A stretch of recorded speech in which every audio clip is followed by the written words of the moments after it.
39,000 పడ్డాయి. ముగ్గురు పిల్లలకు పడ్డాయి. మేడం నమస్తే అండి. నమస్తే. కూటమి ప్రభుత్వం వచ్చి ఏర్పడి కూడా సంవత్సరం అయిపోయింది కదా, ఈ సంవత్సరం పరిపాలన ఎలా అనిపించింది? పర్వాలా కొద్దిగా, అంటే మాకు ఇప్పుడు అమ్మఒడి పడింది కాబట్టి మాకు పర్వాలా. ఎంత పడింది? 39,000 పడ్డాయి. ముగ్గురు పిల్లలకు పడ్డాయి. హ్యాపీనా? హ్యాపీ. గతంలో ఒక్కరికే పడ్డాయి కదా, అది కూడా 13,000 పడ్డాయి.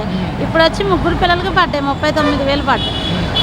అనుకున్నారా ముగ్గురికి పడతాయి అని అనుకున్నారా? అనుకోలేదు, ఇదంతా ఏదో చెప్తున్నారు అనుకున్నాం కానీ నిజమే పడ్డాయి. పడేదా మేము నమ్మలేదు, పడినాయి 39,000. ఏం చెప్తారు సీఎం గారు? CM happy.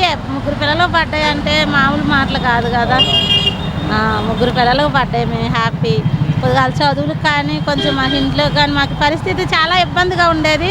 అలాంటి కొద్దిగా పల్లె టయానికి డబ్బులు కూడా పడ్డాయి అనుకున్నాం. కరెక్ట్ టయానికి పడ్డాయి. అది చూసుకుంటే కనుక ఆగస్టు 15 నుంచి ఉచిత బస్సు ప్రయాణము, ఆడబెట్ట నీటి కింద మళ్ళీ 1,500 కూడా ఇస్తామంటున్నారు. అది పోస్ట్ ఆఫీస్ ఉన్న వాళ్ళకే వేస్తానంటున్నారు కదా. అందరికీ పడతాయి అనుకుంటున్నాం. ఒకటి నిజం చేసినాక ఇంక అన్నీ చేస్తారుగా, పడతాయని మేము నమ్ముతున్నాం. అదే ఇప్పుడున్న పరిపాలన అయితే సూపర్, బాగుంది.